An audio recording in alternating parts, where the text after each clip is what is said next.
अस्सलाम वालेकुम रहमतुल्लाहि व बरकातुहू। ये आपका माइक्रोबायोलॉजी का लेक्चर है। इसमें हमने मेडिकल एंड सर्जिकल एसेप्सिस जो है वो कंप्लीट किया है टॉपिक। अब आप आपकी बुक से भी थोड़ा सा इसको देख लेते हैं। Asepsis means free from infection and prevention of contact with micro organisms. It is of two types, medical asepsis and surgical asepsis. अच्छा, आपकी बुक में जो टॉपिक दिया हुआ है सिर्फ यही दिया हुआ है, मेडिकल और सर्जिकल एसेप्सिस में जो डिफरेंस है, जो हमने डिस्कस कर लिया था कि मेडिकल एसेप्सिस जो है वो बिल्कुल फ्री ऑफ माइक्रोब्स नहीं होता, बल्कि इसमें कुछ माइक्रोब्स जो होते हैं प्रेजेंट होते हैं, बस इतने होने चाहिए जो आपको डिजीज़ कॉज ना करें। जबकि सर्जिकल एसेप्सिस में क्या होता है, टोटली स्टेराइल होता है, यानी कोई एक भी माइक्रोब नहीं होना चाहिए। हमने इसको इतना से डिस्कस किया था। अब यहाँ पे हम थोड़ा सा इसको डिटेल कर लेते हैं, डिस्कस डिटेल में।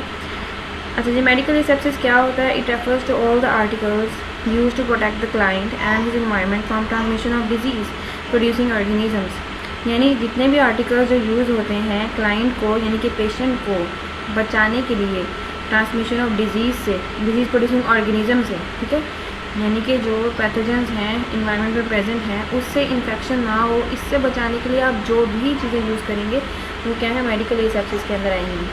Therefore, only disinfection is sufficient.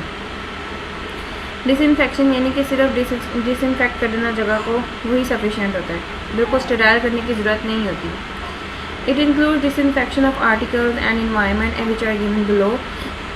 इसमें क्या होता है कि आर्टिकल्स यानी कि जो इंस्ट्रूमेंट्स यूज़ हो रहे हैं फॉर एग्जांपल हॉस्पिटल के अंदर, उनका, और जो इन्वायरमेंट होता है, ठीक है, आसपास का फर्नीचर हो गया, बेड हो गया, बेडशीट होगी, इस चीज़ को है डिसइंफेक्ट करना ज़रूरी है। विच आर गिवन बिलो, यानी नीचे बताए हुए कौन से आर्टिकल्स होते हैं।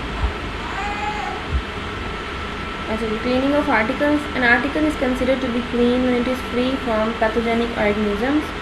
For medical asepsis, rinse the articles with cold water to remove the organic material. After washing with the hot water and soap, rinse the water to remove dirt and grease. Use a stiff bristled brush to remove the dirt from grooves and corners. After rinsing with clean water, dry articles with towel and then disinfect and sterilize if indicated.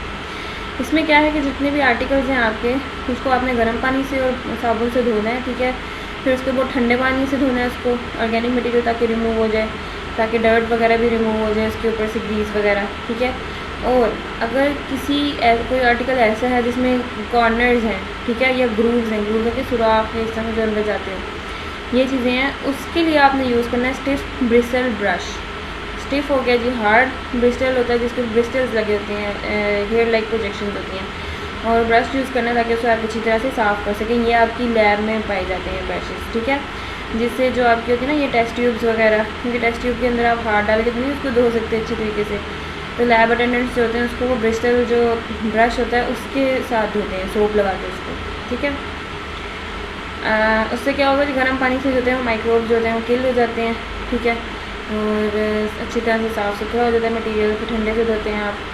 अच्छा जी, उसके बाद after rinsing तो clean water dry articles with towel. अच्छा, clean water से धोने के बाद आप उसको टॉवल से खुश कर लेंगे। Then disinfect and sterilise if indicated. अगर तो स्टेरिलाइज करने का कहा गया हो तो फिर करेंगे, नहीं तो नहीं करेंगे, ठीक हो गया।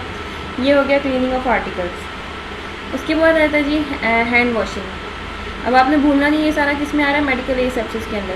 क्लीनिंग ऑफ आर्टिकल्स पहले हमने पढ़ा है, अब हम पढ़े हैं हैंड वॉशिंग। हैंड वॉशिंग आप बहुत दफ़ा पढ़ चुके हैं, बार बार। अच्छी बात है ज़्यादा दफ़ा पढ़ें ताकि आप कोरोना से प्रोटेक्टेड रहें अगर इस पर अमल करें तो। The careful washing of the hands reduces the number of bacteria and other skin microflora. जब आप अच्छे तरीके से हाथ धोते हैं तो नंबर ऑफ बैक्टीरिया रिड्यूस हो जाता है।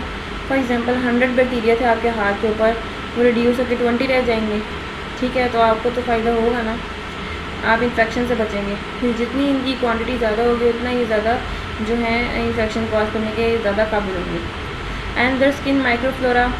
स्किन माइक्रोफ्लोरा कहेंगे माइक्रो जो ऐसा जो माइक्रोस्कोप में नज़र आए बहुत छोटा, और फ्लोरा जो है वो यही है बैक्टीरिया जो माइक्रोब्स एंड ऑल दैट। तो क्या होगा कि हाथ धोने से अच्छे तरीके से नंबर ऑफ बैक्टीरिया रुकेगा, कम होगा, और माइक्रोफ्लोरा का नंबर भी जो है कम होगा स्किन के ऊपर से। Hand washing involves both mechanical and chemical action, ठीक है, मैकेनिकल और केमिकल दोनों एक्शन है। मैकेनिकल आपको पता चल जाएगा, हाथ आप रगड़ के धो रहे हैं तो ये मैकेनिकल एक्शन हो गया, जो कि एक मैन खुद कर रहा है, इंसान खुद कर रहा है। केमिकल एक्शन में ज़ाहिर है कोई सोप आप यूज़ कर रहे हैं, कोई सैनिटाइज़र आप यूज़ कर रहे हैं, तो ये क्या है, केमिकल एक ऐड हो गया, तो केमिकल एक्शन है। हैंड वॉशिंग में दो तरह के एक्शन आ गए, chemical and mechanical. Points to be kept in mind while the hand washing are cut nails short. सबसे बड़ी बात है कि नाखून काट लें अपने, ठीक हो गया, कट द नेल्स शॉर्ट, क्योंकि नाखून के अंदर जो आपकी डस्ट फंसती है और डस्ट के ऊपर जर्म्स होते हैं, तो ये तो एक मेजर सोर्स है आपके लिए इन्फेक्शन का। तो cut the nails short. Remove the jewellery of any type. अब आपने हाथ धोते हुए क्या करना है, नाखून काट लिया ये नहीं कि हर दफ़ा हाथ धोने तो नाखून काट लिया, नहीं, मतलब कि ये एक मेन चीज़ आपके हैंड हाइजीन की, कि आपके नेल्स कटे हों, बड़े ना हों। Remove the jewellery of any type. Jewellery remove करें अपनी, जो भी आपने पहनी है, ठीक है। फिर आ जाता जी नंबर 3 पे, dry the arms and hands, discard the towel. Discard towel, ये हाथ धोने के बाद की बात की हुई है, ठीक है। आप कहेंगे इसमें हाथ धोने की बात कहाँ है। Dry the arms and hands, हाथों को ड्राई करेंगे, आर्म्स को और हैंड्स को धोने के बाद, ठीक है। डिस्कार्ड द टॉवल, और टॉवल को हम डिस्कार्ड कर देंगे। Number 4, turn off the tap water tap by using paper towel because the handle is contaminated. अब जो हैंडल है ये अभी हम पढ़ चुके हैं, कॉन्टेमिनेट हो जाता है, तो आप टॉवल यूज़ करेंगे उसे बंद करने के लिए, ये हमने पढ़ा था। While washing, if the hands touch the sink or other object accidentally, the whole procedure should be repeated. अगर सिंक वगैरह को हाथ लग जाता तो दोबारा से आपने करना है, यही प्रोसीजर। ये आगे स्टेप बताएं मैं, wash palms and fingers, palm और फिंगर्स को वॉश करें। Number 2, wash back of hands, इस तरह से, इसे खलाला भी कहते हैं, खलाल या खलाला करना। अच्छा, उसके बाद है वॉश फिंगर्स एंड